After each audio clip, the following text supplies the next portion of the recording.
Hello, bonjour, je vais parler de Camilla, on va parler du prince Harry et de Meghan Markle. Vous savez que il n'y a pas si longtemps, Camilla a fait une sorte de podcast sur la lecture, podcast qui dure 30 à 45 minutes, dans lequel elle parle de tous les auteurs qu'elle a lus, elle incite les gens à parler de leur lecture, elle invite aussi des écrivains pour discuter.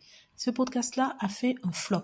Ce n'est pas un succès, mais comme c'est la reine d'Angleterre, ils arrivent toujours à financer ça en faisant des vidéos qu'ils mettent sur, je crois que c'était sur YouTube. Vous vous rappelez que quand Meghan Markle, le prince Harry, avait décidé de s'expatrier aux États-Unis, ils avaient annoncé sur Instagram. À l'époque, on les avait critiqués, on leur avait dit en fait que le fait qu'ils utilisent les réseaux sociaux comme moyen de s'exprimer n'est pas une façon de faire dans la famille royale. La famille royale n'utilisait pas les réseaux sociaux, n'utilisait pas YouTube, que ce n'était pas de simples influenceurs. Or aujourd'hui, non seulement elle utilise YouTube pour faire son podcast, mais on apprend maintenant qu'elle va utiliser TikTok.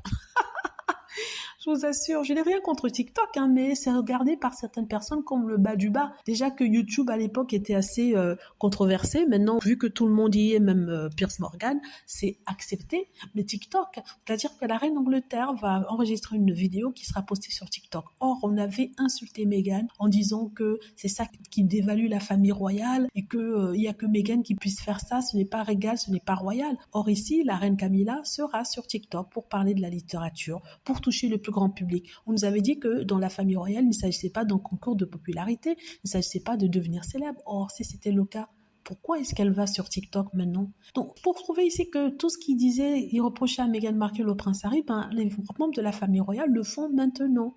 Vous voyez, ils le font maintenant et les gens applaudissent. Pourtant, il y a 5 ans de cela, on tapait sur Meghan. Si vous demandez aux gens qu'est-ce que Meghan a fait, ils vont vous dire son comportement.